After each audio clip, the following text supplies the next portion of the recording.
Hello, good day guys. Di ako karon no, sa kato nag-trending na 1 million ang CR.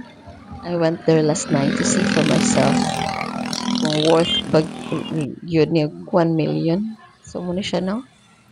Nani siya sa Tahaw, Barangay Tahaw, Pinamungahan. Ingalan siya Bugsay. So nasa kulo yun no, kanang restaurant ba siya. So yana ni siya. Sa una yun, dagat na gini siya kanang mingaw kay siya nga dapit sa una. So mo siya na develop siya restaurant, then mo siya mo siyang CR side, no.